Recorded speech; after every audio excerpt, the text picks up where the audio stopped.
Okay, so we're going to take a look at Chapter 18, which introduces linear op-amp circuits. We're going to skip over 17 for a little while because I think 18 is more of a continuation of what we did last week. So the big topics that we're going to learn about in Chapter 18 are AC and DC coupling, how to amplify only AC signals, and then there's split supply versus single supply operation. There's differential and instrumentation amps, and there's voltage to current converters. These are the circuits that are most important in Chapter 18 that you absolutely should know how they work and how to design simple circuits like these. There's a couple other circuits in 18, but they're used less often, and you can always refer back to the text if you need to make one of those. So let's talk about AC and DC coupling. When we looked at amplifiers, we usually think of them as amplifying an AC signal. So as you can see in this example here, I'm applying an AC signal onto the input, and that is directly coupled into the amplifier, and I'll get an inverted and amplified version of that out on the output. The gain of this one here, if I've got a 100 k ohm resistor there and a 10 k ohm there, then the gain of the circuit would be minus RF over Rin, and so that would be minus 100 over 10. So I'd have a gain of minus 10, and that would mean that when I get 1 volt here on the input, I would get minus 10 volts here on the output. But it doesn't have to be an AC signal. The inverting amplifier will amplify a DC voltage just as well as an AC voltage. So let's take a look at that. So here we are now with the DC voltage applied to the input. So we're applying 1 volt DC on the input, and the gain is minus 10. So we should get minus 10 volts out, and this should be a constant DC voltage which appears across the load at all times.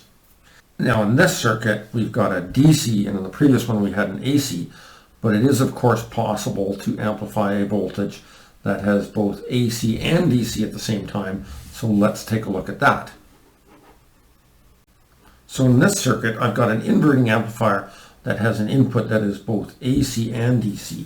So here we've got a 1 volt DC input, and on top of that we've got a 1 volt sine wave. Let's assume that the 1 volt here means 1 volt peak and not 1 volt RMS, which is what it means in multisim. And let's just make a quick sketch of what that means. So if I have a 1 volt DC voltage, that ends up being an offset or an average value. And then with a 1 volt peak sine wave, we would get a sine wave that is going up and down, +1, -1 on top of that. So it would go up to about 2 volts and down to 0 volts. So that's what's being applied at the input, and that's going to get multiplied by minus 10. So when I have 2 volts on the input, what I'm going to get on the output is I'm going to get minus 10 times that. So I would get minus 20 volts. When I have 2 in, I would get minus 20 volts out, and when I have 0 in, I would get 0 out. So I would get an inverted version of that input that goes from 0 volts down to minus 20 volts. So it'll amplify both the AC and DC component. But one of the problems with this is that most of these op amps are powered with something like +12 and -12. And here I'm trying to drive the output down to minus 20 volts. So that's not going to work. It's actually going to maybe get down to minus 10 and then just sort of clip off and flatline as it hits the negative saturation voltage. So the problem here is that the DC offset has resulted in the output shifting down, and we can't get a full swing. And we also have that the average DC volts across the load resistor would be minus 10 volts. And some loads, like speakers, don't like a voltage across them all the time. They're made from really thin wires on a speaker, and if you put a constant voltage across them, they'll burn out.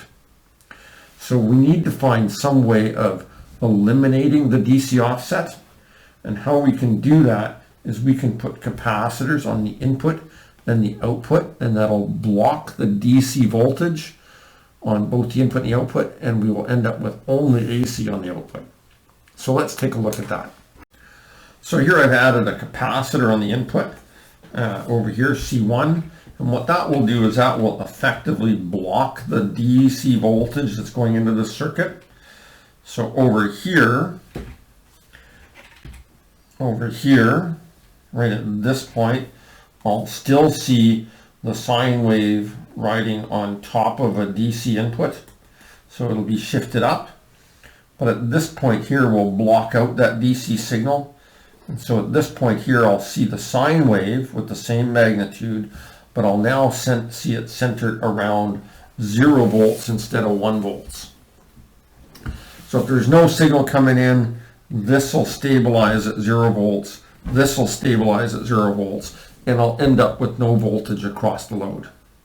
When I apply a signal with like a sine wave, that'll get across the capacitor, and that will get amplified. And so on the output here, I will see minus 10 times what's coming in the AC component only. So the DC gets blocked. Now there is a bit of a problem with some op amps that even if this is 0 volts here on the input, there can be a little bit of voltage on the output. I don't know, maybe like 10 millivolts or something like that. And we can get current through the load.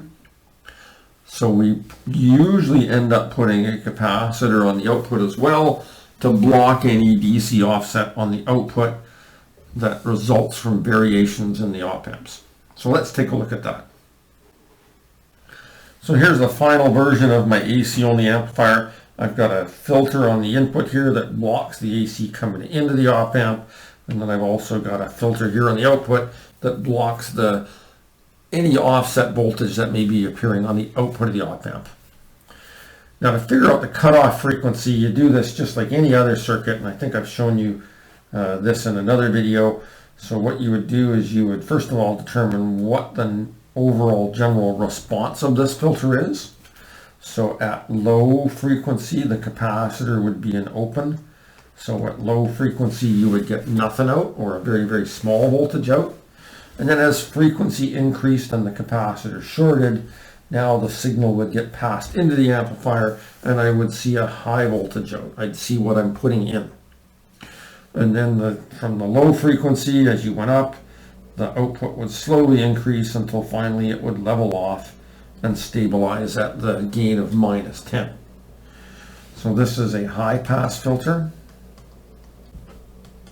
It's passing the high frequencies, and you would figure out the cutoff frequency by 1 over 2 pi RTH C.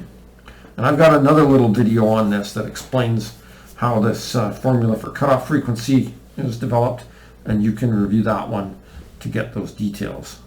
So what I would do is I would Thevenize the resistance looking out of this first capacitor, and I'd come up with 1 over 2 pi 10K 1 microfarad. Now that would result in a cutoff frequency on this one of 16 hertz, if I remember correctly. So here I would get a 16 hertz cutoff, and so at 16 hertz the output would be down to 70% because of this first filter. But I also have a second filter here. I got this RC network, and it's using the same values of resistor and capacitor, so it would result in another 70% drop at that same frequency.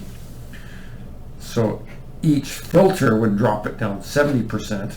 What your net gain as you combine the two filters together is you would get 70% of 70%. So it would be down about 50% at the cutoff frequency of 16 hertz. So in reality, when we calculate cutoff frequencies, we do it for one capacitor. We assume the other ones are already shorted. But we may find that if things are shorting out at the same frequency, we get a double impact. And so at 16 hertz, it won't be down 70%, it'll be down 50%. And the real cutoff frequency is probably closer to 20 hertz on this guy when it's down 70. So it's really probably up there someplace. But we still go ahead, and when we're calculating cutoff frequency, We still calculate it with the other cap shorted. They're an estimate. If you want an exact value, you would put it into multisim and you would test it.